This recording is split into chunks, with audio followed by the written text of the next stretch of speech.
Hi, both. Thanks for joining us today on our Business Gurus channel, where we will be discussing key business topics to help students grasp the most important elements of their course in preparation for their exams and future career. Let's get started. Welcome back to the deep dive. Ever wondered why some ads just seem to, follow you everywhere, or why one company strikes gold with their marketing and another just fizzles out? Yeah. Well, this dive is definitely for you. Today, we're really getting into the source material and making effective marketing decisions. We're moving past the general stuff. We want to get right to the strategic core, matching who your audience is with the promotional methods that actually, well, resonate with them. That really is the key, isn't it? Our sources are pretty clear on this. We're not just talking about promotion in like a general sense.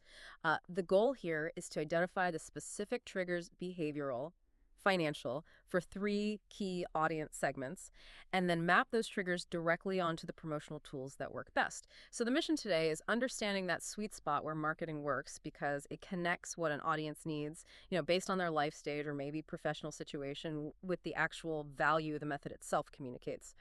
Right. It's like Yeah. the difference between blasting a generic email versus sending a really specific, tailored invitation. Makes sense. Okay, so let's start with maybe the bedrock segment for a lot of markets. Adults with families. The sources we looked at highlight this group as being very responsive to strong branding and, importantly, to specific special offers. Yeah, and that responsiveness, it's really rooted in managing risk and, well, managing the household budget. When you're making choices for a whole family, things like trust and reliability, they shift from being just nice to haves to absolute necessities. This group values convenience, mainly because their time is so limited. And they are very budget conscious, not necessarily always hunting for the cheapest, but definitely the best value for their money. Okay, so if a brand isn't really known, the risk, like what if the product breaks or the service is flaky? That risk feels too high, even if it saves a few bucks. So strong branding kind of acts like an insurance policy. But what does strong branding actually mean here? Is it just about a familiar logo? Oh, it's much deeper than just visuals. For this segment, strong branding signals things like history, reliable customer support, and really crucially, a consistent promise. Think about big names in consumer goods or maybe insurance companies. Their branding often focuses less on being flashy and more on, familiarity, heritage even. Yeah. That consistency basically says, look, we've been around, we'll stick around, and we handle the complicated stuff so you don't have to. Hmm. That definitely changes the perspective. So when a special offer comes along from a trusted brand, it's not seen as just some gimmick. It feels more like a reward for choosing wisely. Precisely. Yeah. The special offer has to feel like it delivers real, tangible value. We're talking things like loyalty programs, maybe bundled deals, bulk discounts, things that reward that stability and efficiency they value. So if you compare that emotional comfort of a trusted brand with a financial carrot that confirms they're making a smart budget choice, then you've really got their attention. Okay, right. Let's unpack this and maybe pivot completely. Let's go to the other end of the spectrum, the hyper-connected audience. So Yeah. we're talking younger people, roughly 16 to 25. This group seems driven less by stability and much more by rapid participation. Our sources flag this group as primarily influenced by viral advertising and getting their hands on product trials. Yeah, this segment lives in an ecosystem built on speed and peer validation. Their decision cycle is incredibly fast, and it happens almost entirely via social media. What's pushing them isn't really financial security yet. It's more like social currency. It's all about peer influence and that ever-present modern pressure cooker, FOMO, the fear of missing out. FOMO, Yeah. right? So the marketing doesn't just need to create desire. It needs to create the sense of social urgency. Like it has to be the thing everyone's talking about right now. That's basically it. And while they're super open to trends, trying new things, that curiosity is balanced by price sensitivity. They want to join in, but often don't have a ton of disposable cash yet, which is why the methods line up so well. Viral campaigns, often through short videos or maybe authentic seeming influencer stuff, they directly tap into that FOMO. Okay, and the product trial. That fits in perfectly then, doesn't it? It's like the tactical bridge. It really serves two key purposes. First, it tackles the price issue head on, lowers the financial risk of trying the latest hot thing. Second, and this is, I think, the really clever part, the trial itself generates user content, and that content becomes the fuel for the whole viral engine. When you give this group, say, a free sample of a new drink or a cosmetic, you're not just giving away product, you're basically handing them content for their TikTok or their Instagram feed. The trial becomes part of the trend. Wow, so the trial lets the audience become the marketing channel. That's a pretty smart loop. Absolutely. If you look at successful launches aimed at this demographic, they don't just advertise in the old sense. They create a social prompt, maybe a viral challenge, an unboxing trend, a limited time digital sticker or something. These are all ways the promotion directly plugs into their high social connectivity and just the sheer speed they communicate at. Okay, moving on then. Our third distinct segment, the professionals. Let's say roughly 30 to 45 years old. This group seems to be past the peak viral phase, but they're deep into the I have no time phase. The sources point to more refined methods for reaching them, specifically targeted online advertising and carefully curated e-newsletters. Yeah, their needs are really defined by two things: scarcity of time and generally higher income. They've got busy lives, complicated jobs, maybe families too, so convenience and efficiency. They're not optional, they're critical. They use the internet a lot, but they're filtering like crazy. They aren't just scrolling endlessly. They're usually actively looking for solutions or specific information. And crucially, this segment often has significant disposable income. They'll actually pay a premium to save time. So targeted ads and newsletters. Yeah. It's not just about finding them. It's about respecting that they have almost zero attention span to waste. Exactly. Precision and relevance are everything. Mass coverage is pointless here. Targeted online ads need to be super specific. Maybe geofenced near their office or timed around their commute, offering a solution to a problem they might be facing, like right then and there. The ad needs to serve an immediate purpose. Hmm. But how do you balance that personalization with, the creepiness factor? Professionals are often very aware they're being tracked online.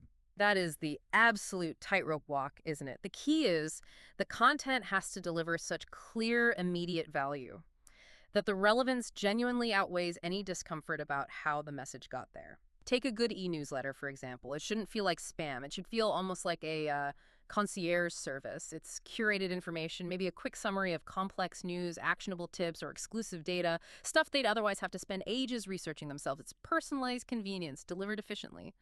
Okay, so let's say I'm selling specialized software to a finance professional. My targeted ad needs to promise something concrete, like save 20 minutes on your month-end reconciliation. And my e-newsletter needs the top 3 regulatory changes summarized in like 2 bullet points.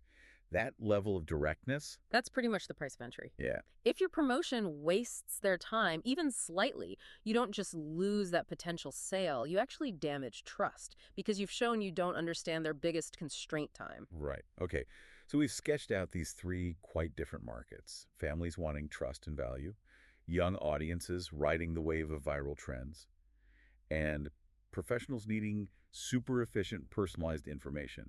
But like we touched on earlier, choosing the right promotional channel, that's really just step one, isn't it? It plugs directly into a much bigger strategic picture. It really does. We have to kind of zoom out now, connect these specific tactical choices back to the bigger concepts that determine if a product actually succeeds or fails.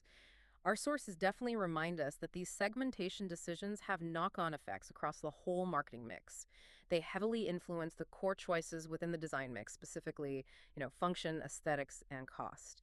And you absolutely have to view all this within the context of the product life cycle and the ultimate aim of creating meaningful differentiation. Okay, let's try and apply that. Let's stick with the professionals, segment 3. Say we decide to target them with that specialized software promoted using highly targeted online advertising. How does making that choice immediately impact the design mix decisions for the software itself? Well, it creates a really critical mandate, especially around function and cost. If the professional segment values efficiency above almost everything else, then the function of your software has to be absolutely top-notch, flawless, really. There's basically zero tolerance for bugs, clunky interfaces, anything that wastes time. You simply cannot cut corners on usability. So does that mean the aesthetics part of the design mix might actually be less important than just pure solid function for this group? Often, yes, at least initially. Clean and professional is good, but slick but buggy, that's a killer. And because that core function is so critical, the cost can likely be higher. Remember, this audience generally has disposable income, and they will pay to save time. So if your software costs, say, 5 times what a competitor's does, but reliably saves them 5 hours every single week, then your targeted ad campaign shouting, "Get 5 hours back in your week," becomes incredibly potent. You've built clear differentiation based on superior function, tailored to their time poverty, and justified the higher cost. That really connects the dots clearly. Okay. Okay, the promotion choice forces a decision about the product's core DNA. So how does this kind of high value, maybe niche targeting affect the product's journey through the product lifecycle? Ugh, that's where the strategy gets really interesting. Targeting a niche, high value professional segment probably means your introduction and growth phases might be smaller in terms of sheer volume of users, but potentially much higher in profit per user compared to, say, a mass market app. You might actually skip that explosive volume driven growth spurt you see with viral products and move more directly into a strong, stable maturity phase, sustained by reputation, maybe renewals, and deep integration into professional workflows. So the definition of success actually changes. It's less about massive, fast adoption and more about high margin, loyal, sort of sticky customers. Absolutely. The product lifecycle for a tool like that is all about endurance and reliability, not necessarily being everywhere. Your main challenge during the maturity phase is just keeping that differentiation sharp, which probably means continuous updates focused on enhancing function and, crucially, still respecting the customer's time. This whole framework really shows how that initial promotional decision isn't isolated at all. It's like pulling a thread that affects the entire business tapestry. You can't just decide to target families with special offers unless your product and service actually deliver that superior reliability they demand. It's all interconnected, yeah. The segment choice points to the needs.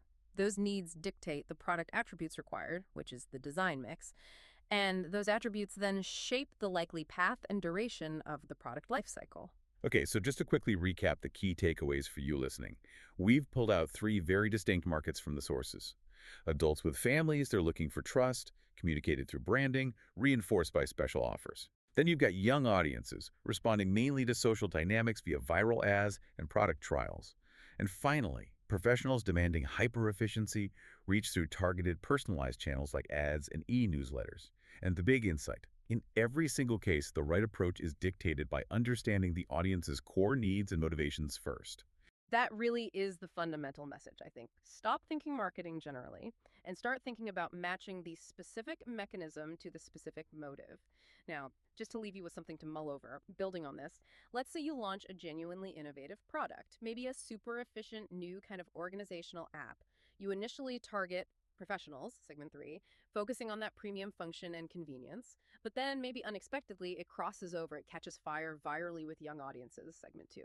How might the frankly clashing demands of those two very different segments, one needing high cost, personalized function, the other driving high volume, trend based growth, how might that dramatically change the required speed, focus, and maybe even duration of your product lifecycle?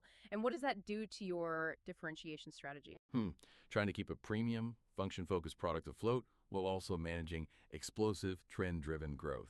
That sounds like a serious stress test for the whole design mix and maybe the entire company. Lots to think about there. Thanks everyone for joining us for this deep dive into the mechanics of targeted marketing. We hope you feel a bit better equipped now to match your message to your specific market segment. Until next time. Thanks to both of you for joining us today. You've been listening to the Business Gurus. Let's now hand it over to you. What further questions do you have based on what we've discussed so far? Leave a comment and we'll get back to you right away. If you haven't already, hit that follow for more business tips.